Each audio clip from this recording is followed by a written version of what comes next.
A paz do Senhor, irmãos. Nós trouxemos Bom, primeiro eu quero agradecer ao André pela oportunidade da gente estar aqui com os irmãos. Eu sou o Gálvaro, esse nome que você nunca ouviu outro, porque na verdade não tem outro, só tem meu pai, eu sou o Mero Júnior. E eu vou te contar a história do meu nome, que aí também você nunca mais vai esquecer. A minha avó chamava Olga e meu avô chamava Álvaro. Aí eles tiveram a ideia brilhante, pastor, de colocar Olga e Álvaro junto, então virou Olgálvaro. Só tem um lado bom da história, que se o meu pai tivesse sido menina, Alvarolga ia ficar pior. Então aí nasceu o Olgálvaro, depois veio o Olgálvaro Júnior. Eu sou pastor ali em Uberlândia, nossa igreja se chama Sal da Terra. Vou comemorar esse ano 18 anos de pastorado, 20 anos de casamento. Então é um ano muito especial para a gente. E a gente tem de fato trabalhado não apenas no Brasil, mas em várias partes do mundo, trazendo uma consciência para nós pastores e para os jovens a respeito da grande comissão que Jesus deu a nós. Quem aqui sabe o que é a grande comissão? Quem não sabe, levanta a mão. Na verdade você deve saber, você só não está ligando o nome à pessoa. A grande comissão é aquilo que está lá em Mateus 28, quando Jesus diz: ide por todas as nações, fazendo discípulos, ensinando tudo o que vos tenho ensinado, batizando em nome do Pai, do Filho e do Espírito Santo. Quando a gente pensa em cumprir, que isso aí é muito mais do que uma sugestão, isso na verdade é uma ordem de Deus, àquele que é discípulo de Jesus. Quem aqui é discípulo? Não é frequentador de culto, de igreja não. Quem é discípulo de Jesus? Levanta a mão. Discípulo é aquele o quê? Que segue os passos do mestre. Quem aqui tem Jesus como mestre da sua vida? Amém? Quando a gente pensa então cumprir essa vocação, esse chamado, essa ordem, muito mais do que uma sugestão, e isso não é uma ordem para alguns vocacionados. Às vezes as pessoas dizem: a gente lá tem a equipe pastoral, nós temos os missionários, os evangelistas, então eles vão fazer com que a grande comissão se estabeleça. Na verdade, amado, é uma palavra para todo aquele que tenha Jesus Cristo como Senhor e Salvador da sua vida. Isso é a razão do nosso viver. E quando a gente para pensar qual seria a melhor maneira para se cumprir a grande comissão, sem dúvidas, quando a gente olha para o Novo Testamento, aquilo que Jesus disse: olha, você vai de cidade em cidade, encontra o homem de paz, fica ali. Depois você vai ver Paulo estabelecendo, sistematizando todo o processo da igreja, que é estabelecer presbíteros, estabelecer lideranças em cada cidade, para que ali o fundamento dos apóstolos fosse estabelecido e a igreja pudesse florescer. Então nós entendemos que a melhor maneira de se cumprir a grande comissão é estabelecendo comunidades, igrejas, assembleias de discípulos, em todos os lugares. E nós temos trabalhado então para despertar aos pastores a respeito da necessidade de preparar vasilhas novas para receber o vinho novo de Deus, e temos trabalhado para treinar, capacitar, estabelecer equipes dentro dessas novas gerações, para que elas possam ser ousadas e entrar e estabelecer ali a igreja do Senhor Jesus Cristo. Então nós temos feito esse trabalho de treinar, capacitar, estabelecer equipes de plantadores de igrejas. Que tipo de igreja? Todo tipo. A igreja que Jesus colocar no seu coração é a multiforme sabedoria de Deus. É estupidez da parte daqueles que imaginam que é apenas um estilo, uma forma de congregação, de reunião dos santos, vai atingir toda a população. Deus é sábio, Deus criou a multiforme expressão de Deus, a multiforme sabedoria de Deus. Você quer ver como é que Deus pensa? Vai numa feira livre. Quem já foi numa feira livre? Comer pastel? Nós passamos ali quando a gente estava chegando aqui em Anápolis. A gente saiu de Uberlândia agora de madrugada para chegarmos direto aqui, e passamos na feira livre. A hora que eu acordei, os meninos estavam todo mundo dormindo na van. Falei: a feira. Um gritou: tem pastel, tem garapa, o caldo de cana, Queria já parar lá para comer pastel e caldo de cana cedinho, Quando a gente vai na feira livre, e a gente começa a olhar as bancas, aí você vê as frutas, quantos formatos, quantos sabores, quantas cores, quanta beleza revelada ali nas diferentes formas. Quando a gente vai lá para as hortaliças, aí tem folha grande, folha pequena, verde escuro, verde clarinho. Deus pensa assim. O homem pensa na uniformização, Deus pensa na multiforme sabedoria dele.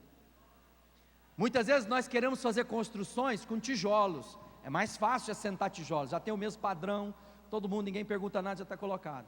Mas Deus edifica a sua casa de pedras vivas. Sabe qual que é a pedra viva? É quando você tem que encaixar uma pedra um pouco maior, a outra tem uma ponta, e você tem que trabalhar os processos para que tudo aquilo possa assim encaixar. Deus pensa diferente do que o homem pensa. Por isso nós temos que olhar para essa geração, e quando Jesus diz, os campos estão brancos, e pensarmos como nós então vamos cumprir a grande comissão dentro da nossa geração. O Tribal Generation tem feito isso. Então, esse ano nós temos até um congresso, deixei o convite com o André, espero que, quem sabe, possamos ter uma caravana dos irmãos aqui de Anápolis. E o tema, pastor, esse ano vai ser redescobrindo caminhos dos nossos pais. Os jovens aprenderem a honrar os seus pais e o caminho que os pais traçaram e trilharam, homens que foram pioneiros na sua história, no seu tempo, no seu momento, e que podem ensinar muito aos jovens, que vão ter que ser pioneiros dentro da sua nova estrutura de vida, de uma geração globalizada, de um mundo muito mais rápido do que foram os dias dos nossos pais.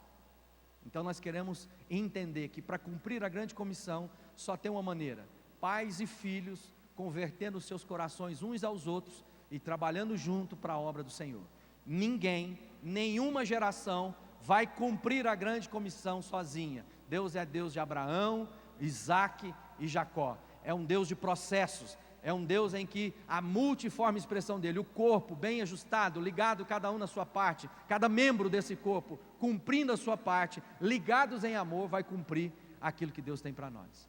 Então talvez, e eu estou vendo aqui, e talvez você não tenha a visão que a gente está tendo aqui dos pastores e dos líderes. Que beleza, um congresso como esse, e nós temos anciãos, temos jovens, temos moças, rapazes, gente com cabelo, sem cabelo, gente de todo jeito. Essa é a igreja de Jesus, e esse congressamento, e eu quero parabenizar os anciãos que estão aqui para suportar essa barulheira, entendendo que deve ter um propósito em tudo isso. Lá na nossa igreja eu falo que às vezes, quando a gente vai ficando velho, é interessante, porque o barulho da banda começa a atrapalhar mais os mais velhos.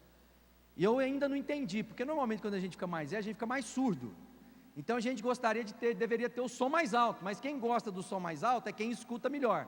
Quem escuta pior, quer o som mais baixo. Então caminhar nessa jornada é preciso o quê? Ligação de amor, um senso de pais, de filhos que honram seus pais. Já ouvimos isso aqui mais cedo, o pastor falou, onde filhos honram seus pais. Quem quer honrar pai e mãe aqui? Amém? A Bíblia diz que essa é a primeira mandamento com promessa. Honrar pai e mãe terá o quê? Vida longa. Mas eu não quero apenas viver muitos dias, eu quero viver bem os dias que Deus deu para mim. Quem quer viver intensamente o que Deus tem para a sua vida? Então fica de pé que eu quero orar com você.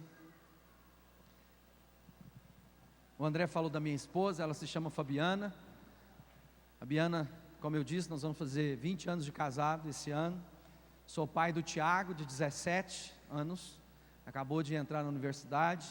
A Gabriela, que tem 15, e a pequena Elisa, de 8. Nós temos sido tremendamente abençoados por Deus, e é isso que o Antônio diz. O Antônio Rosa falou que, olha, Deus é bom, mas assim, Deus é bom. Segura sua mão aí no alto. Pai, eu quero abençoar a vida dos meus irmãos e irmãs. Quero pedir agora que tudo aquilo que o Senhor quer falar ao nosso coração, nessa reta final, ó Pai, de congresso. Sabemos que muitos vieram aqui, vieram para ouvir a Tua voz, para conhecer os teus planos, os teus desígnios, vieram aqui, Pai, para serem renovados na sua maneira de pensar, vieram aqui para se render aos teus pés, vieram aqui, ó Pai, para ver os seus filhos andar na verdade, vieram aqui, ó Pai, para uma última chance na sua própria história. Muitos aqui fizeram desafios com o Senhor, que seria o último momento que, se você não encontrasse propósito, desígnio de Deus para a sua vida, você abandonaria a fé. E eu quero dizer que Deus está falando ao seu coração, e a sua história vai mudar, mas para isso é necessário que você viva por fé, e não por aquilo que você sente, não por aquilo que você pensa, não por aquilo que você vê, mas por aquela palavra que vem da boca do Senhor. Pai, eu quero abençoar os meus irmãos com olhos que veem, ouvidos que ouvem, coração que pulsa segundo o teu coração, e toda palavra agora que vier do teu trono, encontre lugar nos nossos corações. Eu abençoo agora os meus irmãos e irmãs, no nome de Jesus Cristo, no nome de Jesus Cristo. Pode se assentar, irmão. Quando nós recebemos o convite, nós ficamos muito alegres. Na verdade, a gente está tendo um congresso, né? Na verdade a gente faz um acampamento. Nós tínhamos mais de 600 jovens reunidos ali numa chácara, e ontem à noite a gente ministrou, eu e a banda Sonhos e Visões. A gente terminou o culto lá, era 1h da manhã. Aí eu fui dormir às 3, às 4h o Cláudio já passou para recolher todo mundo, né? Alguns ali nem dormiram, tentaram dormir aqui na ida. Mas eu quero dizer para vocês o seguinte: é muito bom estar aqui com os irmãos. Há uma atmosfera da presença de Deus nesse lugar. Deus está nesse lugar e quer falar comigo e com você. Quando nós pensamos no tema, e aí Deus deu essa direção aos pastores dessa igreja, sobre celebração. Quando nós pensamos em celebrar, às vezes nós ficamos muito focados na questão da música, na alegria musical, porque muitas vezes a gente confunde, né, adoração com cantar ao Senhor. Claro que cantar ao Senhor envolve uma expressão de adoração, mas adoração é muito mais, como diz a música, né, que canção. É intimidade com Deus. Adoração é uma vida em que expressa Deus em mim. Ou seja, as pessoas vão ver a minha dedicação a Deus, e vendo a dedicação que eu tenho a Deus, vão reconhecer a Deus, as obras dele na minha vida, e agora também vão começar a glorificar a Deus, porque também vão experimentar e vivenciar aquilo que Deus tem para a sua vida. Infelizmente, vivemos dias em que a espiritualidade cada vez fica mais caquética, fica deturpada. Muitas vezes a gente está vendo as pessoas pensando que espiritualidade é espiritualizar as coisas materiais. Então as pessoas estão lá tentando espiritualizar tudo. Eles olham para a cadeira, o movimento, e quer trazer espiritualidade para aquilo. Mas a verdadeira espiritualidade não é espiritualizar o material, mas a verdadeira espiritualidade é materializar o espiritual, é encarnar aquilo que Deus é na nossa vida. Quando Jesus quis falar conosco, quando Deus quis falar conosco, o Filho se fez carne e habitou entre nós. Às vezes algumas músicas que se cantam na igreja, às vezes as pessoas querem ser anjo. Amado, o anjo quer ser gente, porque só gente é um em Cristo. Só gente faz parte daquilo que Jesus é, a intimidade de ser um com Ele. Nada nem ninguém pode experimentar que não seja a igreja do Senhor Jesus Cristo. Quem aqui é a igreja de Jesus? Então nós temos intimidade com Deus. E aí quando a gente começa a pensar sobre celebrar, e aí a gente cantou uma música aqui que fala sobre Isaías 54. Isaías 54 fala sobre isso. Olha, ó estéreo, cantai com alegria, expresse-se de júbilo, celebrai ao Senhor, estenda a sua tenda, firma bem as suas estacas, estica as cordas, porque você transbordará da direita, da esquerda, os seus filhos serão muitos. Deus está fazendo uma grande obra na nossa nação, não apenas na nossa nação, em toda a América Latina, África e Ásia, o Evangelho cresce como nunca na história se tem notícia. No Brasil, o Evangelho cresce a uma velocidade de 2 vezes ao crescimento populacional, ou seja, o Brasil a cada dia que passa se torna mais cristão evangélico. Deus está fazendo uma obra que se alguém antes nos contasse, e eu tenho certeza que muitas anciãos, viveram dias nos círculos de orações, de joelhos dobrados, pelos seus filhos, pelos seus netos, clamando para que Deus pudesse trazer conversão às suas famílias, em uma época que muita gente não queria saber nada de Deus, e muita gente eram perseguidos por causa do Evangelho, eram deixados de lado. Mas agora vivemos dias em que o Evangelho está sendo proclamado em todos os cantos dessa nação, e a igreja cresce. Com o crescimento da igreja, crescem muitas coisas também equivocadas. Somos uma igreja brasileira, uma igreja meio adolescente. Quem é o adolescente? O adolescente é aquele que imagina que tem capacidade para fazer todas as coisas, mas tem dificuldade de assumir as suas responsabilidades. É aquele que muitas vezes tem muita crítica a respeito dos seus pais, porque acham que eles são antiquados. E muitas vezes nós, como igrejas, olhamos e começamos a desprezar a igreja da década de 60, de 70, que vivia nesse país, e que foi a base que Deus usou para trazer todo esse crescimento, essa movimentação. Por que eu estou falando isso? Porque para glorificar a Deus, para celebrar a Deus, nós temos que ter a consciência do que Deus quer fazer na minha vida e na sua vida. Não adianta apenas entrarmos nesse congresso, onde vocês foram ministrados por gente de Deus, que Deus trouxe do Rio de Janeiro, de Belo Horizonte, trouxe de todos os cantos dessa nação, para falar e trazer adoração ao seu coração, se não houver uma atitude e uma produtividade nova na sua vida, uma consciência de identidade. Se você abrir a sua Bíblia, em João, no capítulo 15, o Evangelho de São João, capítulo 15, verso 8, diz assim: nisto é glorificado meu Pai, que deis muito fruto, e assim sereis meus discípulos, frutos de Deus, e nós, que vai revelar quem Deus é, e assim Ele será glorificado. Nisto é glorificado meu Pai, que deis muito fruto, assim sereis meus discípulos, fruto de Deus, e nós que vai revelar quem Deus é, e assim Deus, Ele será glorificado. Quem quer glorificar a Deus aqui? Fala assim, aleluia, glória a Deus. Então vamos pensar o que é que o João está descrevendo no seu Evangelho. As palavras de Jesus contidas está dizendo: você quer glorificar a Deus, então você tem que ser um homem ou uma mulher frutífero, porque quando o fruto de Deus estiver na sua vida, as pessoas vão ver, ou seja, vão reconhecer Deus na sua vida, e Deus será glorificado. E aí agora a gente pode entender o que é o fruto de Deus. Quando aqui está falando no singular, é claro que ele está dizendo primeiramente a respeito do fruto do Espírito de Deus na minha vida. Todo o fruto de Deus, da transformação, da cura, da renovação da minha mente, da minha postura de vida, da minha conduta, da minha integridade, da minha dignidade, daquilo que Deus é, honestidade. Não é apenas uma religião aparente, caquética, uma religião ultrapassada. Deus está dizendo a respeito de vida e vida abundante, que precisa estar experimentada em nós.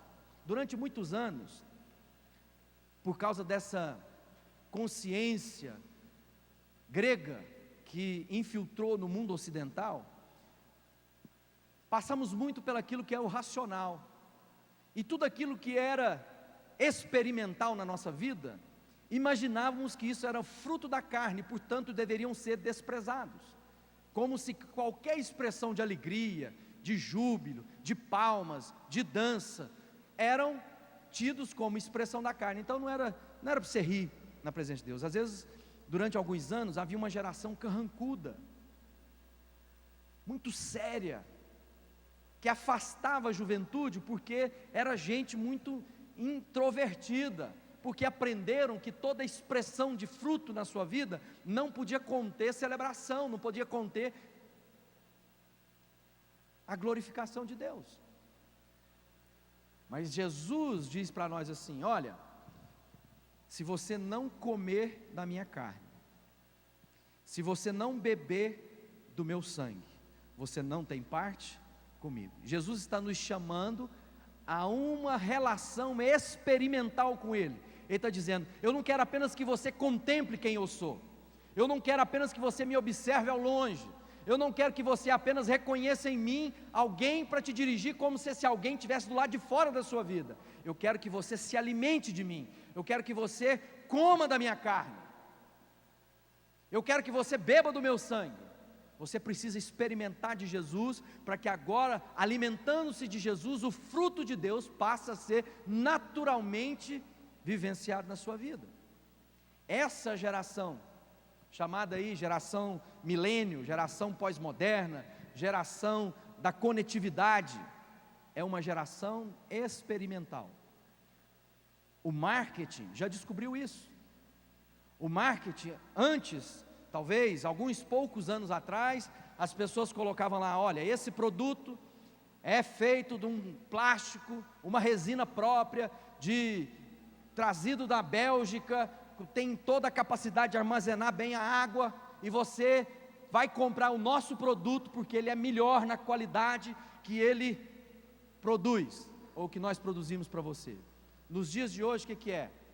Olha, experimenta a nossa água e escolha. Faça um test drive. As pessoas precisam experimentar de Cristo na sua vida. Então o fruto que Deus quer colher na minha vida e na sua vida, é levar com que as pessoas possam ter uma experiência íntima, pessoal, com o autor da vida. Então ele está dizendo que para glorificar a Deus, nós vamos ter que gerar filhos e filhas à presença de Deus. Vamos ter que dar à luz aqueles que são os filhos de Deus nos nossos dias. Maria, essa figura da igreja, em que ela foi o quê? Fecundada pelo Espírito Santo de Deus. Agora nós como igreja somos o útero de Deus, em que o Espírito fecunda as nossas vidas e geramos filhos e filhas para o Senhor Jesus Cristo. Quem quer ser homens e mulheres que vão gerar filhos e filhas para Deus? Fala assim: eu quero.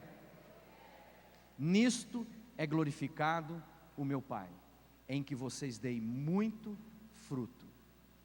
Quantos filhos você já gerou para Deus? Quantas pessoas? Não diga apenas que você entregou um panfleto, não apenas que você disse: Jesus te ama, mas pessoas que viram na sua vida, testemunharam de mudança, de transformação, que no meio da angústia, no meio do luto, viram um brilho diferente na sua vida e disseram: eu quero essa paz que tem no seu coração.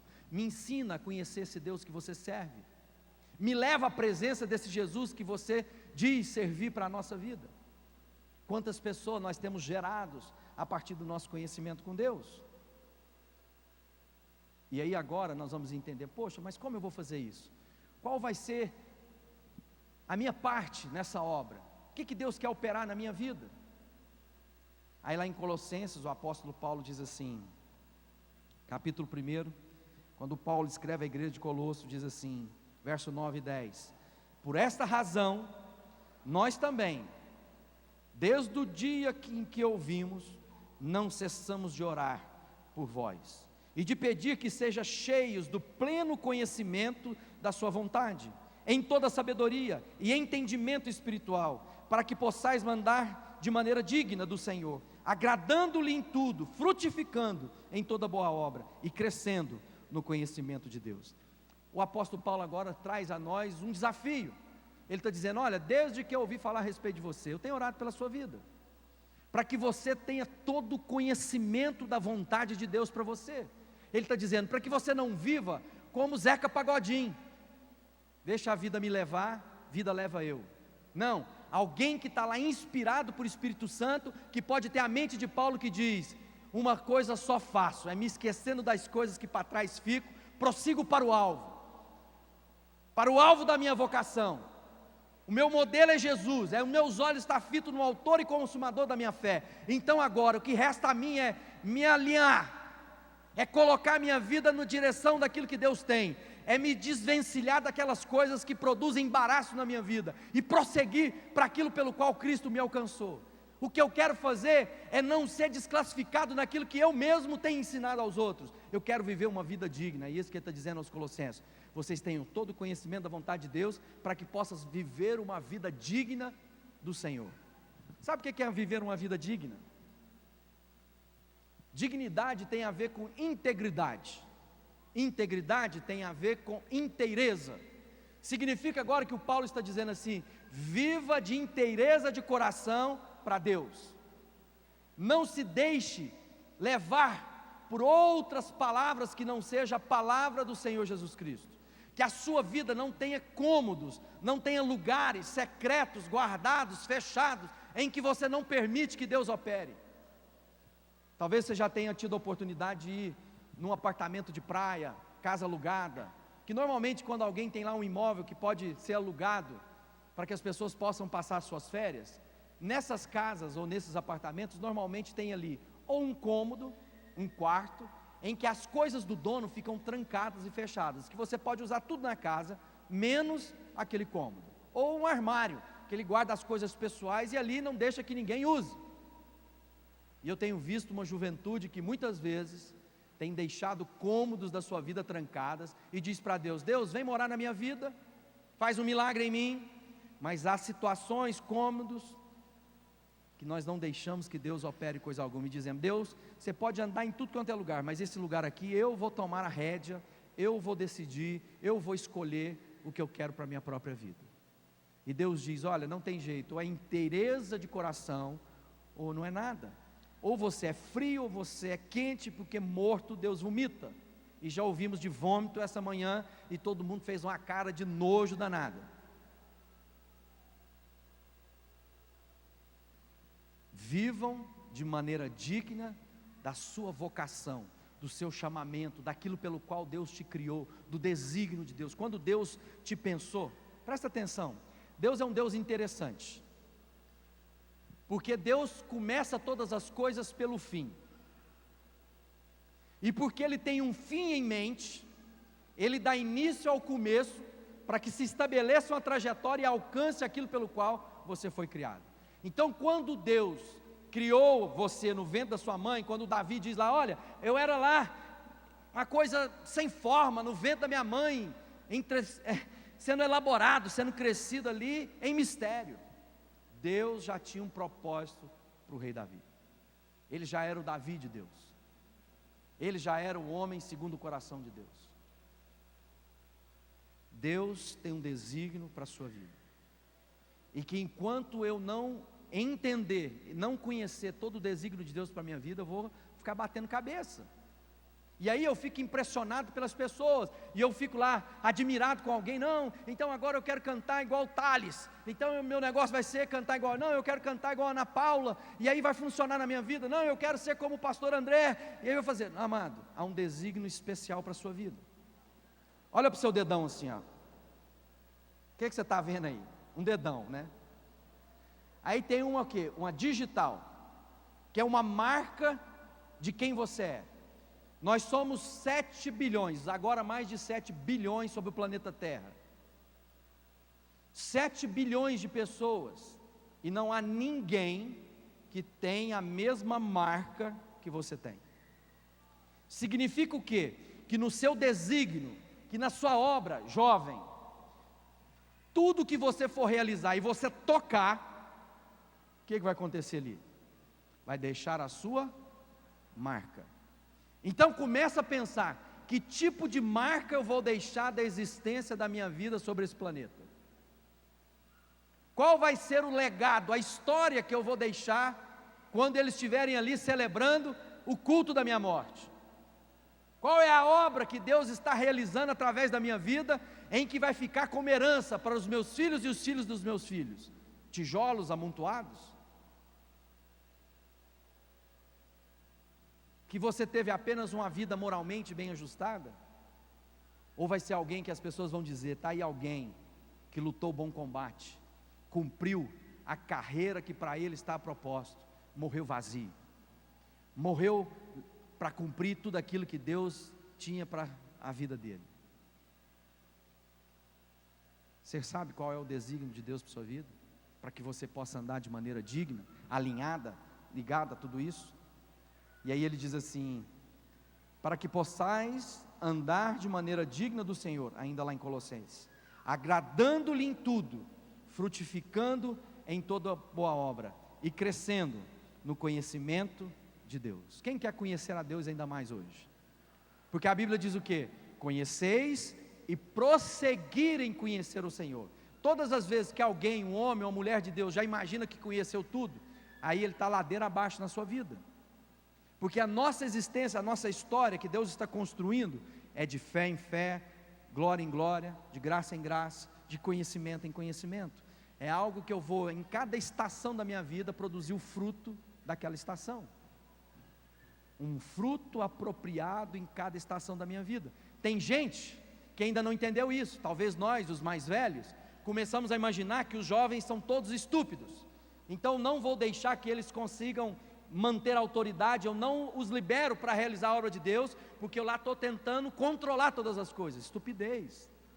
Nós temos que colocar os jovens para fazer a obra de Deus, enquanto nós temos saúde, para ajudá-los no dia mau, para que eles possam cumprir o desígnio na vida dele, para que eles possam revelar Cristo na vida dele, para que eles possam encontrar a expressão de ser igreja na vida dele. Então, jovem, não negocie, Deus tem uma obra para a sua vida, Deus está levantando pioneiros, gente nova para abrir caminhos por onde ninguém passou ainda. Não se acomode aos manuais.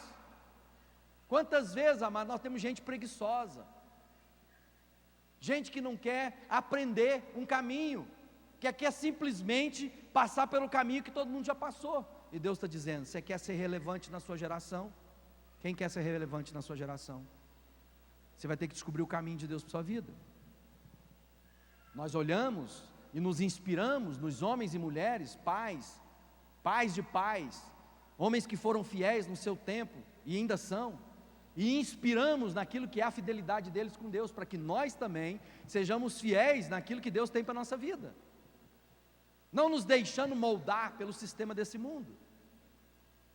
E aí a gente para e pensa: poxa, se Paulo está dizendo que eu preciso conhecer a Deus, eu preciso manter no caminho de Deus, como eu faço para chegar ao final? Eu preciso descobrir quem eu sou em Deus, a minha identidade. Hoje estamos vivendo dias em que estamos vendo uma grande ebulição na sexualidade da juventude. Temos muita gente confusa na sua sexualidade. Deus criou macho e fêmea. Deus não criou outra coisa que não seja homem e mulher. Eu estava falando ontem lá no acampamento, uma vez um rapaz que tinha um problema na sua sexualidade, ele era um homossexual, estava vivendo uma vida travestido de mulher, e ele começou a falar assim: não, sabe o que acontece? Eu tenho esse corpo de homem, mas eu tenho uma alma de mulher. Aí eu falei para ele assim: rapaz, você acha que o Deus criador dos céus e da terra, um Deus que criou o universo, que os cientistas estão tentando contar e continuam a contar as estrelas, e já chegaram lá na casa dos 100 trilhões de bilhões, há uma estrela mais distante, a 13 bilhões de anos-luz da Terra, significa que se você viajasse a velocidade da luz, você levaria 13 bilhões de anos para alcançar aquele ponto de luz no fundo do universo. E quando eles começarem a ter um outro telescópio mais potente, eles vão perceber que ainda tem mais coisa além dos 13 bilhões. Você está achando que esse Deus que criou toda a natureza, essas coisas lindas, maravilhosas, todas as cores, sabores, o Deus eterno, ia dar uma mancada dessa com você? De colocar na sua vida uma alma diferente daquilo que é seu corpo? O que está acontecendo, amado? As pessoas estão confusas na sua identidade, e tudo que o diabo quer é derrotar as pessoas na sua identidade. O que foi que o diabo usou contra Jesus? Qual foi a grande tentação de Jesus? Você acha que a tentação foi transformar pedra em pão? Quem crê que Jesus podia fazer pedra virar pão? Fácil, para quem tirava o morto de 3 dias, 4 dias do túmulo, pedra em pão, melzinho na chupeta. Mas qual que era a tentação? Se tu és mesmo o Filho de Deus, faça. A mesma dúvida que o diabo usou lá com a Eva foi: será que morrerás? Quando ela disse: se a gente comer disso aí, a gente vai morrer. E o diabo foi lá e pôs apenas uma dúvida: será que morrerás? Depois chega para Jesus e diz: será que você é mesmo o Filho de Deus? E agora Ele está dizendo para mim e para você: será que você é mesmo esse homem e mulher que você diz que é? Será que você é mesmo esse homem e mulher que tem chamado e vocação para a obra de Deus nos nossos dias? Será que você vai conseguir mesmo? Aí a gente está vendo pessoas o quê? Viver uma fé espírita. Eu vou fazer coisas para me tornar algo. Não, amado, eu já sou em Deus, e a minha jornada agora eu vou revelar aquilo que em Cristo eu já sou. Amém? Então eu já sou, a minha identidade está definida em Cristo. Deixa eu te ajudar a entender isso. É igual santidade. Tem gente que acha que vai conseguir se santificar sozinho. Gente que está fazendo um esforço para ser santo. Amado, não tem como o maldito se tornar bendito. Você acha que alguma coisa que começa no homem vai terminar em Deus? Não. Então eu tenho que entender a identidade que eu tenho em Deus. Nós já fomos santificados em Cristo, e agora a minha jornada é para revelar a santidade que eu já tenho. E para isso eu vou me desvencilhando de coisas que eram do meu passado, da minha antiga vida. Vou tirando as minhas vestes que estão sujas, vou lavando as minhas mãos, vou lavando o meu coração. E como é que eu faço para lavar? Pela palavra e pela oração. Quando a palavra e a oração vier na minha vida, o que vai? Descortinar aquilo que em Deus eu já sou. Amém? Então tem muito jovem aí tentando a fazer acontecer e estão falindo, e estão desistindo, e o diabo está dizendo: vai isso mesmo, tenta mesmo, vai lá, você é o cara, ó, você vai dar conta, e a pessoa está lá empenhada, e aí cabe em fadiga, cansaço e abandono. Por isso muitos jovens que conheceram Jesus estão abandonando a sua fé, porque começam a pensar que não serão capazes de se tornar dignos. E eu quero dizer uma coisa para você: você nunca vai se tornar digno. Jesus que fez com que você seja digno.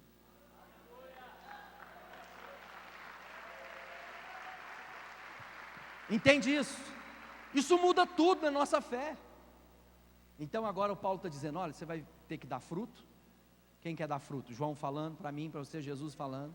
Aí o Paulo diz: você vai dar fruto, mas você tem que conhecer a Deus, para que você possa viver com inteireza de coração, e conhecendo a Deus você vai dar fruto segundo o que Deus quer que você dê. Não tem jeito de abacateiro dar fruto da oliveira, não tem jeito que a mangueira possa produzir goiaba.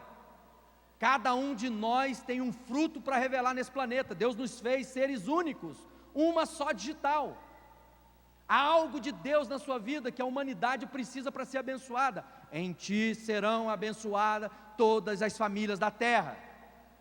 Para isso eu preciso o quê? Assumir aquilo que eu já sou em Deus e viver tudo que Deus tem para mim, sem medo, sem ficar disfarçando as minhas lutas e desafios. Deus te conhece e me conhece. Tem muita gente achando que para servir a Deus eu preciso ser infalível. Isso é coisa do diabo na cabeça das pessoas. Ninguém é infalível. O que a Bíblia diz é que nós devemos ser irrepreensíveis. Sabe qual a diferença da infabilidade com ser irrepreensível?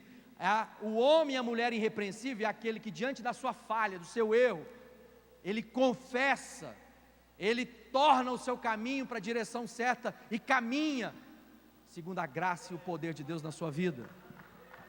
Você entende isso, irmão? Não deixe que essa voz do inferno fique aí no seu ouvido: você não vai dar conta, você já era, olha lá.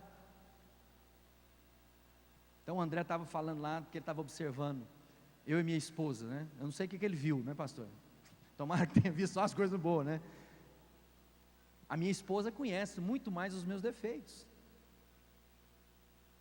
E talvez para falar de mim, quem tinha de falar era ela, porque ela vai contar para você todas as minhas mancadas, os meus erros, minhas crises, minhas angústias. Como o apóstolo Paulo diz: olha, as dores que eu tenho por dentro, as perseguições que eu tenho por fora.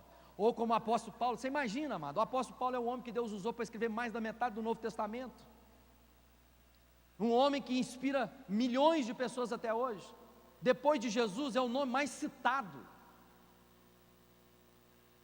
E aquele homem que punha lá e batia no peito e fala assim: ó miserável homem que sou, quem vai me livrar dessa carne?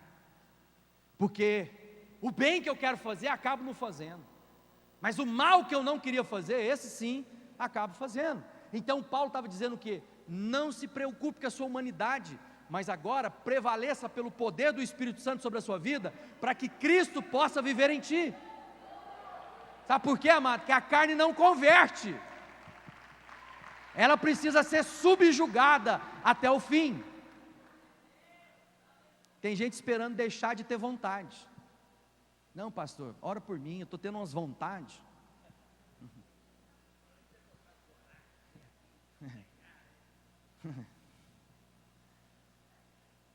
Sabe uma coisa, irmão? O teu desejo será contra você. Cabe a você dominá-lo. E sabe como a gente pode dominar os nossos desejos? Enchendo-nos com o Espírito Santo. O rei Salomão já dizia assim: assim como o homem pensa, assim ele é. Toda informação está na minha mente, e tudo que eu penso, isso eu me torno. Ele está dizendo, o que você pensa a respeito de família, o que você faz? Você tenta construir a sua família.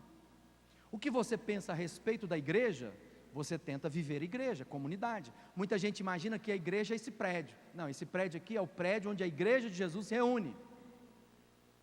A minha esposa, quando chegou na igreja, ela se converteu, ela veio da igreja católica, e a primeira vez que ela foi no culto que a mãe dela mandou ela ir lá investigar, porque as duas irmãs, a mais nova e a mais velha, estavam indo lá no Sal da Terra, e a mãe ficou muito preocupada. Como ela achava que a filha do meio era a mais sóbria, a mais coerente, falou assim, vai lá ver o que suas irmãs estão fazendo nessa igreja dos crentes. E é uma coisa que chamou atenção, depois que ela foi para o culto, ela gostou da música, da alegria do povo, mas ela ficou muito incomodada. Ela chegou por um pastor lá e disse assim, pastor, gostei de tudo, mas eu não entendi porque aqui não tem santo, né? Eu não vi nada. Aí o pastor falou assim, não, mas tem demais, tem?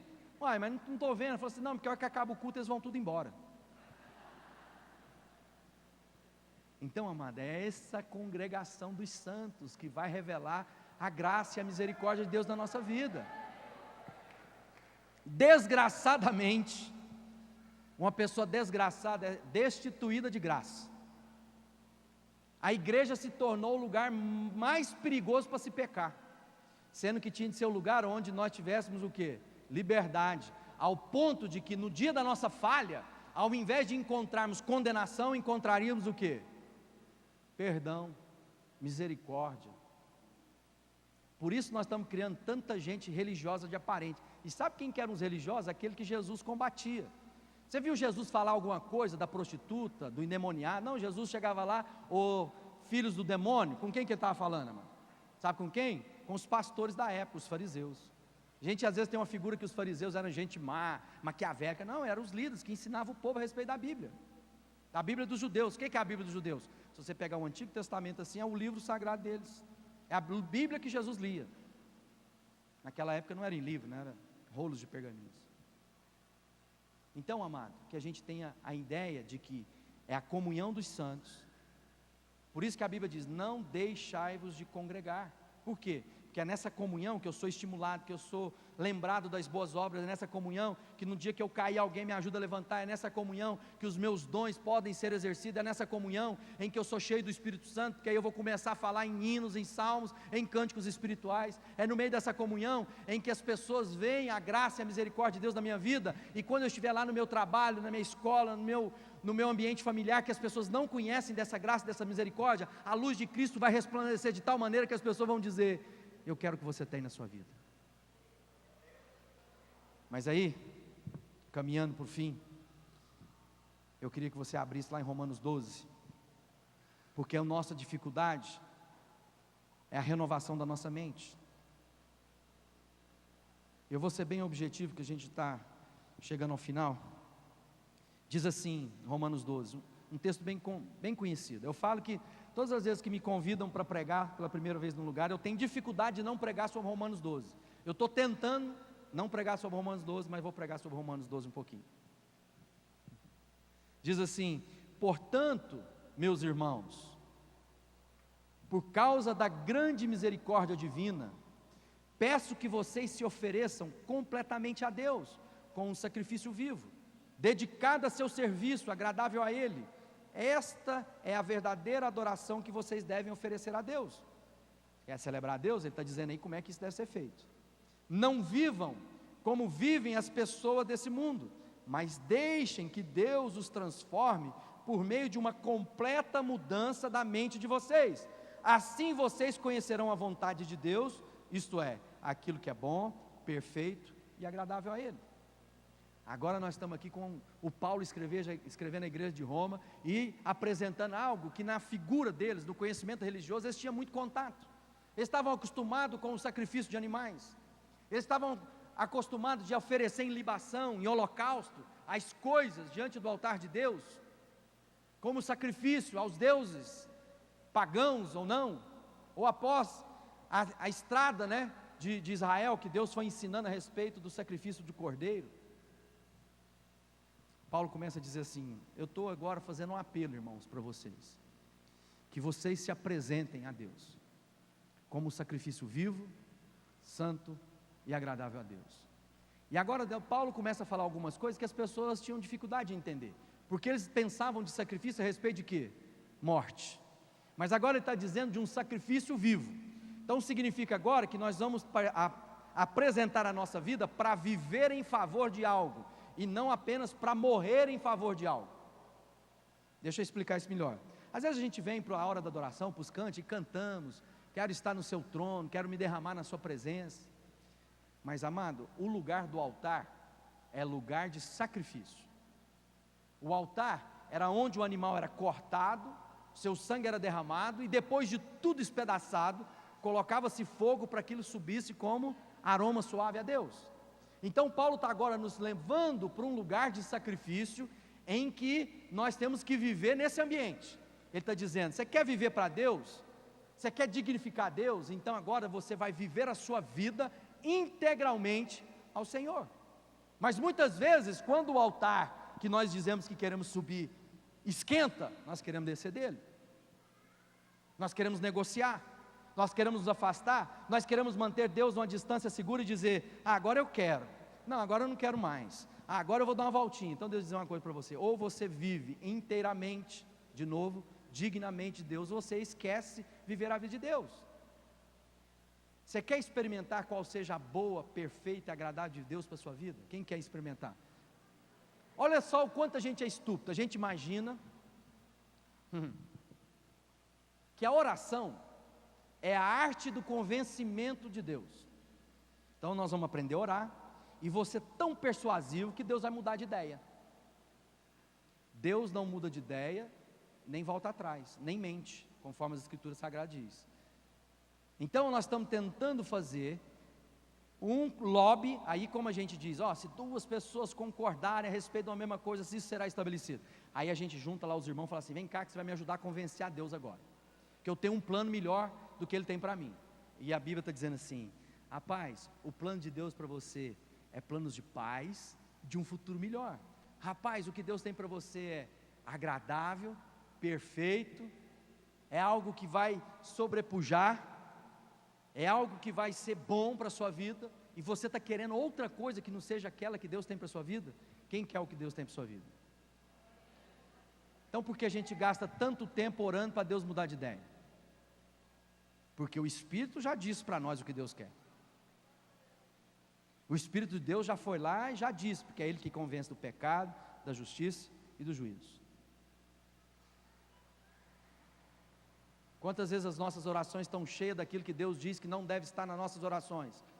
Pai, meu trabalho, pai, a comida, pai, onde eu vou morar, pai, olha só o carro, pai, olha as coisas. E Deus diz: olha, quem se ocupa dessas coisas são os pagãos.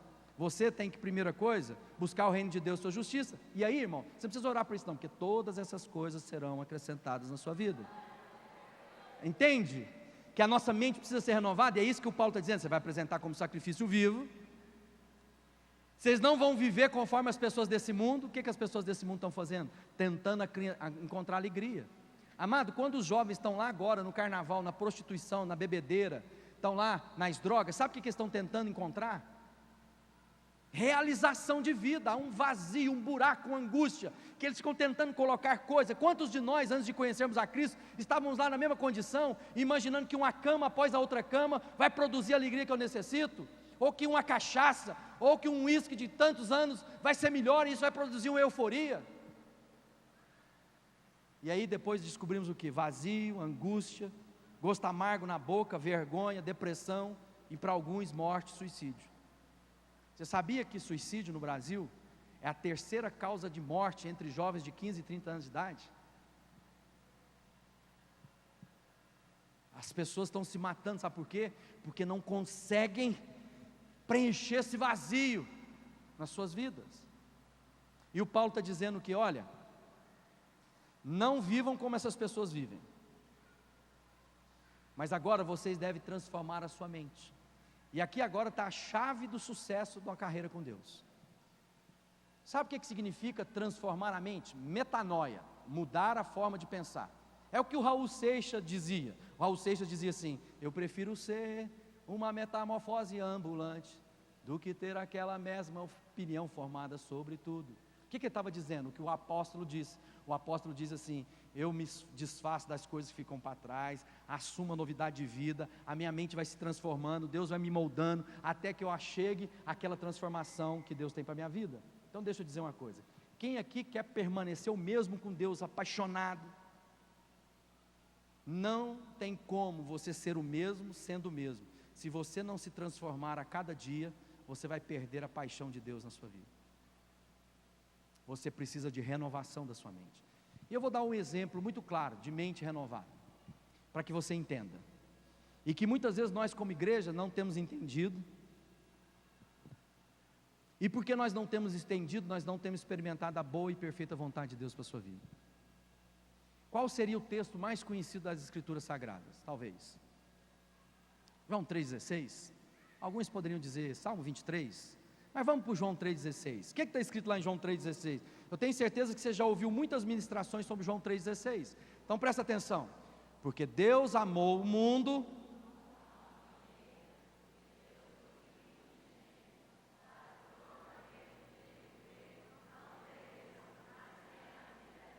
Pronto. Quem conhece de cor essa palavra? Então vamos pensar se a nossa mente foi de fato renovada. Renovação de mente é arrependimento. Quando João Batista, os profetas e depois Jesus vem falar, a primeira palavra que Jesus fala, quando ele sai do seu ministério, depois de ter sido tentado pelo diabo, a primeira palavra que ele confronta as pessoas, o quê? Arrependei-vos, pois é chegado a vós o reino de Deus. Arrependimento tem a ver com metanoia, mudar a minha maneira de pensar. Arrepender tem a ver com, eu pensava como o homem pensa, eu segui o curso do pensamento dos meus pais, das tradições da minha família, e agora eu abandono esses pensamentos, e assumo agora a mente de Cristo, e vou começar a pensar como Deus pensa. Quem quer pensar como Deus pensa? Sabe o que você basta fazer, amado? Meditar na palavra de Deus. Quanto mais eu conheço, marido e mulher, amigo é assim. Então vocês aqui conhecem o pastor de vocês.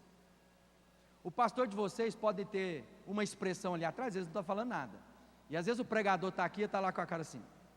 Aí todo mundo já diz assim, isso aí não é para receber não. Por quê? Porque mesmo depois, não precisa de palavra, mas a gente passa a conhecer a outra pessoa pela convivência. É os amigos que entram num lugar, olha um para o outro, viu alguma coisa que está morrendo de vontade de rir, e não pode olhar para o outro, porque senão vai disparar a rir e não vai dar conta de parar. Já viu isso? Você já olha assim, aí você fala, vou olhar não, porque eu vou disparar de rir. Você viu o cabelo dele? Aí ele fica tentando não olhar. Por quê? Porque você já conhece. Com a nossa relação com Deus é da mesma forma. Quanto mais eu me dedicar a Deus, mais eu começo a saber como Deus pensa a respeito das situações que eu estou enfrentando. Então quando eu me deparar com a situação, eu lembro de Deus e penso, Deus vai pensar dessa forma. Dessa maneira, eu vou passar a ter o quê?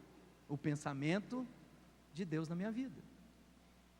João 3,16 está dizendo assim, porque Deus amou o mundo de tal maneira, que deu o seu Filho único, para que todo aquele que nele crê, não morra, mas tenha a vida eterna. Então nós podemos inverter um pouquinho para dizer assim, Deus queria mostrar o amor dele às pessoas, que fez com que o Filho dele encarnasse e revelasse esse amor. Então Jesus foi enviado ao mundo para fazer o quê? Revelar o amor do Pai. Porque a linguagem celestial de Deus, nós, humanidade, não compreendíamos. Não adiantava Deus lá do céu dizer, meu filho, eu amo vocês. A gente não ia compreender. Então, para que nós compreendêssemos a voz de Deus, o que Deus se fez? Como um de nós. Ele vestiu essa roupinha apertada, que fica um dia sem tomar banho fede, que fadiga, que cansa. O Deus, Criador dos céus e da terra, se faz homem e habita entre nós, para simplesmente revelar a cada um de nós que o Pai ama. Como é que eu sei que Deus me ama? Porque eu vi Jesus amar. Amém, irmãos? Mas é interessante, aqui diz que Deus amou o mundo. Agora nós temos um problema, porque ela está dizendo, Paulo está dizendo, olha, não seja como as pessoas do mundo, e agora está dizendo que Deus amou o mundo. Na sua Bíblia está escrito aí, Deus amou a igreja, porque nós começamos a nos tornar presunçosos, e nós não entendemos o que Deus está dizendo a nós, igreja do Senhor Jesus Cristo. Começamos a ter aquele mesmo sentimento que estava lá em Israel. Israel começou a imaginar que ele era melhor do que as nações. Israel tratava as pessoas como cachorros. Quem não era de Israel eram os gentios e, portanto, eram pessoas de segunda classe. Israel não entendeu que ele era uma nação sacerdotal para ministrar as nações.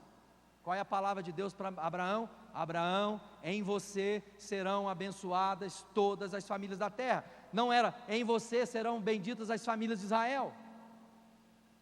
E muitas vezes nós como igreja estamos imaginando que a bênção de Deus é tão somente para nós, e nós ficamos aqui empolgados com isso, massageando o nosso ego espiritual,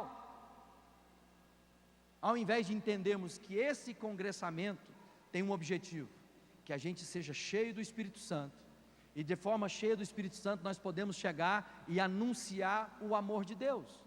Não, mas da onde isso? Jesus diz assim, assim como o Pai me enviou, eu agora envio a vocês. Como é que foi que o Pai enviou Jesus?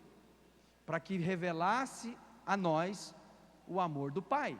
Então agora Deus diz que através de Jesus, nós vamos ser enviados para continuar a obra que Ele começou em Cristo. Qual a obra que Ele começou em Cristo? Fazer com que as pessoas conhecessem o seu amor. Mas o que tem acontecido muitas vezes? Ao invés de revelarmos o amor de Deus, nós acabamos fazendo aquilo que está no versículo 17 do capítulo 3 de João. Olha aí o que é escrito aí. Pois Deus mandou o seu Filho para salvar o mundo, não para condená-lo, não para julgá-lo. O que muitas vezes a gente tem feito?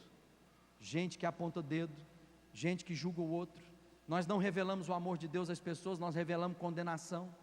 Nós os acusamos, nós abandonamos os nossos amigos, deixamos de ir na casa da nossa avó, porque você chega lá, tem uma cidinha grandona lá, e você fala assim, eu não vou na casa daquela idólatra mais não.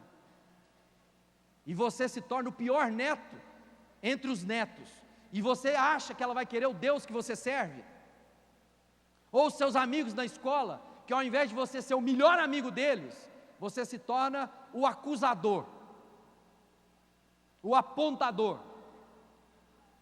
Põe a mão na sua mente assim e fala, Deus, renova o meu entendimento. Então, amado, nós como igreja somos nação sacerdotal. A igreja tem o objetivo de estar sobre esse planeta para ministrar às nações a respeito do amor de Deus. Nós como igreja temos que estar preparados para comunicar as virtudes de Cristo por onde quer que andarmos. Não é para a gente formar um gueto religioso, nos excluirmos das coisas do mundo. Mães, qual oração que você acha que Deus vai atender? A sua oração ou a oração de Jesus Cristo? Porque muitas vezes nós estamos fazendo programas na igreja, nós estamos querendo fazer coisas para manter os nossos jovens longe do mundo, e a nossa oração, Deus tira o meu filho do mundo, e Jesus diz, Pai, eu não peço que os tire do mundo, mas que os livre do mal. Quem é que vai revelar o amor de Deus nesse mundo caído, desesperado, que a Bíblia Sagrada diz que anseia desesperadamente pela revelação dos filhos de Deus? Você acha que nós estamos precisando de revelação aqui dentro, amado? Quem aqui já crê que é salvo em Cristo Jesus? Então aqui, revelados estamos. Aonde agora que precisa de revelação, amado? Onde as pessoas estão lá, no meio das trevas, e quando a luz chegar, vai fazer com que a luz de Cristo brilhe, e elas possam dizer, eu quero esse Jesus.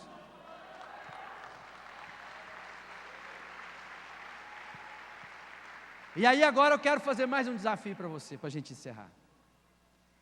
Se Deus amou o mundo, que enviou o seu Filho, e agora Jesus diz, como o Pai me enviou, eu te envio. Aí Deus agora vem e coloca do seu Espírito sobre nós para cumprirmos isso, porque Ele diz lá, fala assim, vocês não se afastem de Jerusalém, até que venha sobre vós o Consolador, o Espírito que vai trazer poder sobre a vida de vocês, porque muita gente tem desprezado o poder de Deus, tem tentado servir a Deus apenas com a sua intelectualidade, mas Deus diz que o Evangelho é um Evangelho de poder também, não apenas de palavra. Mas ao mesmo tempo, quando nós lemos lá em Atos, quando diz que o Espírito de Deus veio sobre a vida daqueles primeiros discípulos, o que eles começaram a fazer quando o Espírito pousou sobre eles? Falar outras línguas. E aí muitas vezes nós ficamos admirados e queremos tanto e buscamos tanto apenas falar a língua dos anjos, falar em mistérios. Aí ficamos empolgados de falar, ora balabaxer, ele canta labassura, ele balabaxer. Mas a verdade, quando o Espírito de Deus veio sobre a vida daqueles homens, havia uma festa em Jerusalém, e muitas nações estavam presentes em Jerusalém. E sabe o que aconteceu quando o Espírito Santo veio sobre a vida daquelas pessoas? Eles começaram a falar a língua dos homens, e diz que cada um de povos, nações, de outras línguas, cada um começou a ouvir na sua própria língua, sobre a grandeza de Deus. Você quer ser cheio do Espírito Santo de Deus, amado? Então você vai falar a língua dos homens, você vai falar a língua da juventude, você vai falar a língua dos empresários, você vai falar a língua dos cientistas, você vai falar a língua dos artistas, de maneira que eles possam compreender a respeito da grandeza de Deus, e aí sim, nisto será glorificado a Deus. Mas muitas vezes, nós estamos lá empolgados com as nossas línguas que ninguém diz, e além das línguas estranhas, ainda nós arrumamos evangeliqueis, que ninguém entende o que esses crentes falam. Eu tenho um ministério no Senhor. As pessoas falam, um ministério? O que é isso? A Dilma te convidou para fazer alguma coisa lá em Brasília? Mistério, irmão, porque isso é fruto da nossa jactância. Os firmamentos. Há um bálsamo em Gileade. O que é Gileade? A maioria das pessoas canta, não tem a mínima ideia do que significa, mas acha bonito e canta. A Bíblia João Ferreira de Almeida tem cerca de 12 mil palavras. Um brasileiro médio usa 4 mil palavras para se comunicar na sua vida. Ele conhece 4 mil palavras. Um brasileiro um pouquinho mais estudado fala mais 4 mil, 8 mil palavras. Significa que até para o brasileiro mais estudado, tem 4 mil palavras na Bíblia que ninguém entende nada. Tem que ir lá para o dicionário para saber o que significa. Muitos de nós está conversando com as pessoas, seus amigos, sua família, e eles não estão entendendo nada do que você está falando com eles. Aprenda a falar a língua dos homens, não tenha medo, aquele que está em você é maior do que aquele que é contra você. Não tenha medo de dizer, cuidado, você vai ser contaminado. Não, fala assim, eu vou contagiar. Onde a luz chega, as trevas vão embora. Eu sou filho daquele que pode todas as coisas, e por isso agora em Cristo Jesus eu posso todas as coisas. Posso passar dificuldade, posso ter abundância, posso todas as coisas. Quem quer fazer diferença na sua geração? Pede para Deus, fala, Deus, faz a sua oração, me dá a língua dos homens. Quero falar a língua desses jovens aqui de Anápolis, de todo Goiás. Eu quero aprender a falar, que eles entendam do que eu estou falando, porque a palavra de Deus diz que ninguém resiste ao amor de Deus, e se alguém está resistindo, é porque ele ainda não entendeu a respeito do que significa o amor de Deus. Mas nós vamos ficando confortáveis, nos auditórios que nós temos, nos programas que nós temos, nós começamos a ter a nossa mente embotada. Por quê? Porque eu não tenho a mente renovada. Eu creio que Deus quer fazer uma obra na sua vida, e esse congresso aqui, amado, é para que você entenda que para você celebrar o Senhor, não é apenas você saber a coreografia evangélica, a hora que levanta, a hora que fica de pé, a hora que faz assim, a hora que faz assado. Nós tínhamos uma igreja, que era um cinema na frente dos principais barzinhos lá da cidade de Uberlândia.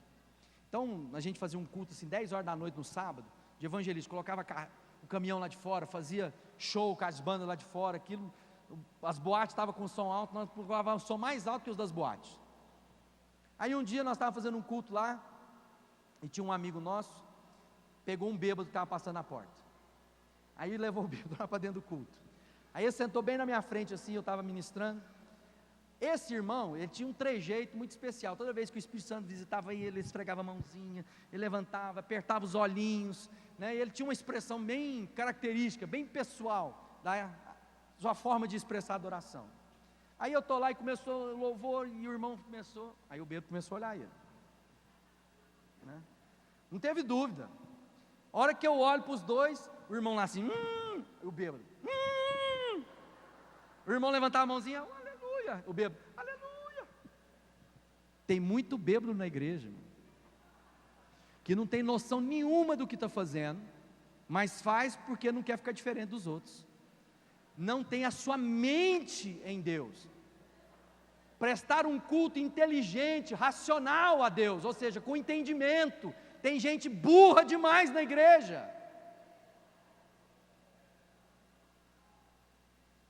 E muitas vezes é culpa de nós, pastor, que não queremos que as pessoas pensem, só obedece. Pensa, medita de dia e de noite, desafia sua alma, ministra a palavra de Deus, seja curioso, conheça aqueles homens e mulheres que Deus usou para deixar uma mensagem de vida e paz para você. E eu quero orar com você agora, aqueles que querem ter, de fato, a sua mente renovada, para que você possa aprender a falar uma linguagem nova, para que você seja mais ousado no seu evangelismo, para que você resgate os seus amigos que estão nas trevas, e que você está lá. Sabe o que muitas vezes a gente diz, quando a gente fala assim, lá em Pedro diz o quê? Vós sois nação santa, sacerdócio real, povo exclusivo de Deus. Sabe o que muitas vezes está lá no nosso coração? Obrigado, Deus, que eu sou melhor do que eles, porque eu sou povo de Deus. Não, amado, sabe o que nós somos? Trapo de imundície, e que conhecemos a graça de Deus. Sabe qual a diferença da gente, daqueles homens e mulheres que se prostituíram agora o final de semana inteiro, se drogaram? Porque nós conhecemos que já fomos perdoados, e eles ainda não sabem disso. Quem vai falar para eles? Porque às vezes o macumbeiro está lá perto deles, e nós como igreja muitas vezes estamos nos trancando de longe deles. Deus quer fazer uma obra a partir da sua vida, no meio dos seus amigos, gente que você vai abraçar. Eu me lembro que eu estava lá e tinha um amigo meu, e nós estávamos numa festa de casamento, e ele assim, eu falei, como é que está a sua vida? Ele falou, rapaz, bom demais, e curtindo todas, pegando as meninas tudo, estou curtindo pra caramba. E eu deixei ele falar, ele foi falando, a hora que ele parou, eu dei um abraço nele e falei assim, mas eu quero dizer uma coisa, o dia que você precisar de mim, você sabe onde eu moro, você pode apertar a campainha. Era um homem grande, esse homem começou a chorar de soluçar, porque era tudo o quê? Casca, aparência. A natureza, as coisas criadas, anseiam, gemem pela revelação dos filhos de Deus. Se você não revelar o amor de Deus à vida dessas pessoas, elas vão morrer no pecado delas, e Deus vai cobrar da sua mão. Não tenha medo, não tenha medo. Ser tu uma bênção por onde quer que andares, ser sinal para as nações, para as gerações. Seja ousado, pense diferente, pense novo. Não deixe que a religião embote as suas vistas, não deixe que as estruturas nos impeçam de fazer a obra de Deus. Ora, busque em oração, honre seus pais, honre seus líderes, mas seja audaz, seja ousado, e assim você fará com que esse povo veja a luz de Cristo. E quem sabe, essa geração inteira vai ser impactada a partir da sua vida. Quem quer renovar sua mente hoje? Feche seus olhos por um instante. Nós vamos ser ministrados.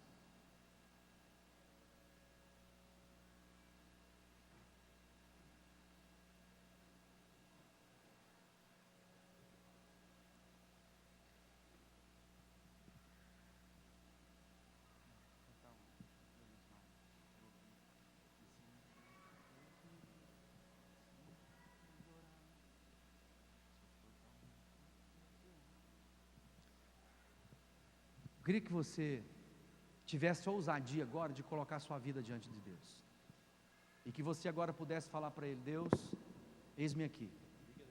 Tudo isso que vocês aprenderam, homens e mulheres de Deus que foram trazidos a esse lugar para compartilhar virtude com você, que não seja apenas mais um momento eufórico na sua vida, mas seja um momento de capacitação, treinamento, de abrir os olhos do seu entendimento e dizer: eu vou fazer diferença no meu trabalho.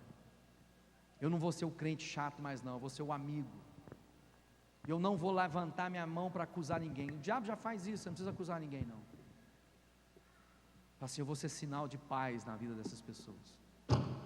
Eu vou ser sinal de esperança na vida delas. E talvez está muitas coisas na sua vida que precisam ser confessadas, ajustadas. Sabe, amados, quando a gente não é gentil, quando não há na nossa vida a expressão do amor de Deus, nós nos tornamos petulantes, chatos, e portanto, as pessoas não querem nada conosco, nem com Deus que nós dizemos servir. E ao invés então de trazermos as pessoas à presença de Deus, nós temos sido usados por Satanás para levar as pessoas para longe de Deus. Mas hoje vai mudar na sua vida. Talvez você vai precisar voltar lá na casa dos seus pais, dos seus avós, dos seus tios, pedir perdão, porque você o acusou, vocês os acusaram. Talvez foram seus amigos que você disse coisas para eles que não precisava, porque você os abandonou. Deixa o Espírito de Deus falar ao seu coração essa noite.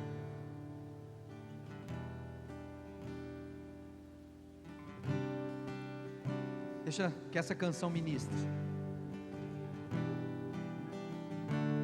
Mantenha seus olhos em Cristo agora. Diz assim: ensina-te servir. Ensina-me a te adorar, Senhor. Ensina-te a adorar. Sou totalmente seu. Sou totalmente seu. Nada mais vai me separar do teu amor. Ensina-te a seguir. Ensina-te a amar. Sou totalmente seu. Nada vai me separar do teu amor. Abra os olhos do nosso entendimento, Senhor. Ensina-nos, Senhor, a te servir. Quero aprender a escutar tua voz, te conhecer como o melhor amigo, meu Pai. Meu Deus, eu quero ser bem mais. Vem me ensinar.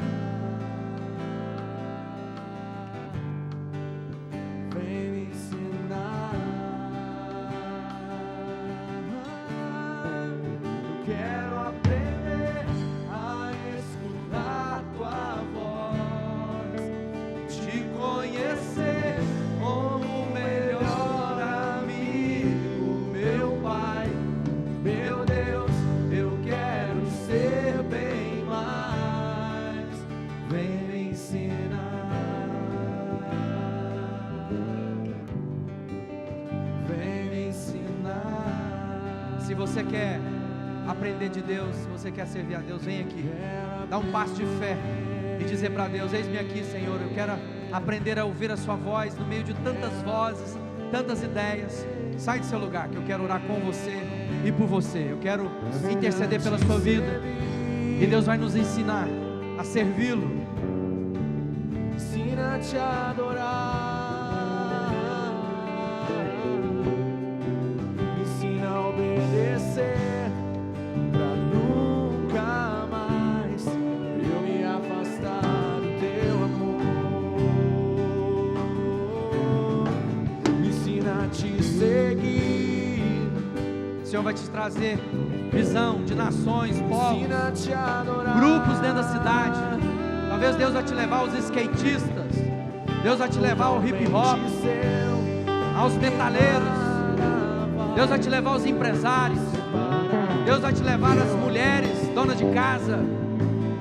Cada um tem uma linguagem, e nós queremos aprender a servir a Deus na linguagem que produz o fruto esperado.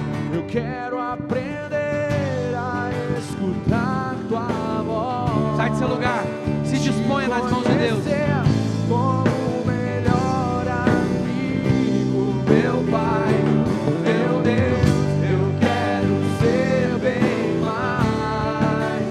Vem me ensinar, vem me ensinar. Eu quero aprender a escutar tua voz. Pode ir chegando, entra todo mundo. Vai fazendo um esforço, chega bem próximo. Tem vários lugares aqui à frente, se você não tem lugar aí atrás. Ocupa esse lugar. Qual a importância da gente se dispor a receber oração, sair do nosso lugar? É justamente isso, é uma maneira profética de dizer: Deus, eu estou disposto a sair da onde eu estou, para ir aonde o Senhor quer me colocar.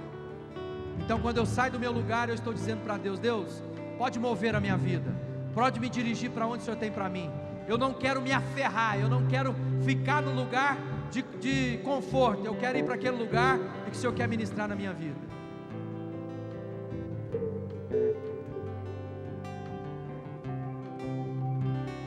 Diz assim: eu quero aprender a abre os seus lábios, diz isso, tua voz, e te conhecer como o melhor amigo. te conhecer como o melhor amigo, meu Pai, meu Deus, eu quero ser bem mais. Vem me ensinar.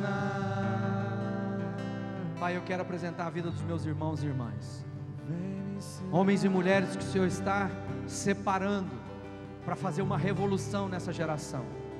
Homens e mulheres que não vão se conformar com o curso desse mundo. Gente inconformada, que não quer ver os seus amigos prisioneiros das drogas, da prostituição. Gente que vai revelar o amor de Deus com ousadia, sem medo.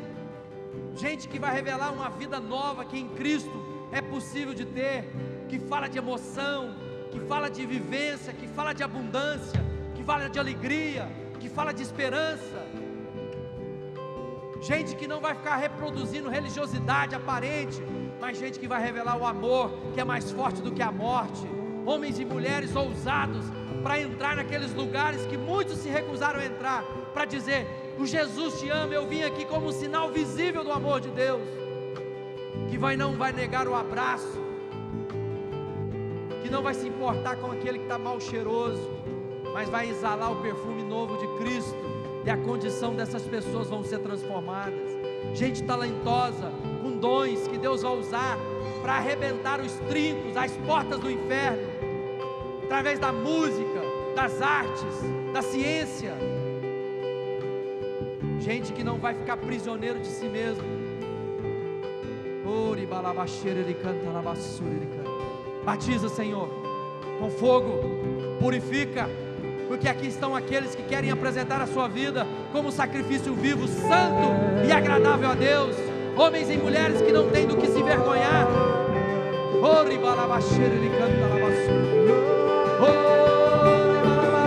Eu quero aprender a escutar sua voz e te conhecer como o melhor amigo, meu Pai, meu Deus, eu quero ser bem mais. Vem me ensinar, vem me ensinar. Coloca a mão assim no seu ventre, na boca do estômago. Coloca a sua mão na boca do estômago assim. Boca do estômago, aqui ó. Aquele lugar, que às vezes a gente pensa que o Espírito de Deus habita no coração. Não, ele diz que é nas nossas entranhas. É daqui que a Bíblia diz que vai fluir o rio de Deus. Então, você quer ver o rio de Deus inundar esse lugar, amado? Da onde que flui o rio de Deus, amado? Do meu interior fluirão rios de água viva. Então agora, amado, nós não somos apenas pessoas que foram vivificadas, mas agora através da nossa vida vai fluir rios que vivificam. Põe a mão aí agora, o Senhor vai liberar o rio de Deus no seu ventre. Pai, eu quero apresentar a vida dos meus irmãos, para gerarem todo o fluir de Deus nessa geração. Que eles sejam ousados, que eles não tenham medo de fazer aquilo que ninguém ainda fez. Que eles não tenham, Pai, que nenhuma seta do inferno, nem a obra de Satanás venha impedir a obra que o Senhor está operando na vida deles, e que eles sejam livres para revelar, para expressar o amor de Deus. Enche, Espírito Santo de Deus, enche a vida dos meus irmãos. Libera o lírio de Deus na sua vida. Recebe a unção de Deus, recebe o novo de Deus na sua vida. Não tenha medo. Eis que faço coisas grandes e maravilhosas na sua vida, que se alguém te contasse, você não acreditaria. Eis que faço coisa nova no meio de ti, que se alguém te contasse, você não acreditaria. Receba na sua vida agora, receba a unção dobrada, recalcada, sacudida, transbordante da presença do Senhor.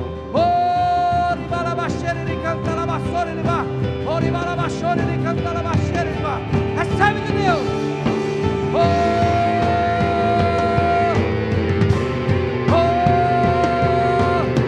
Confessa para Deus agora: eu quero aprender, eu quero aprender.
Eu quero ser bem mais. Vem me ensinar.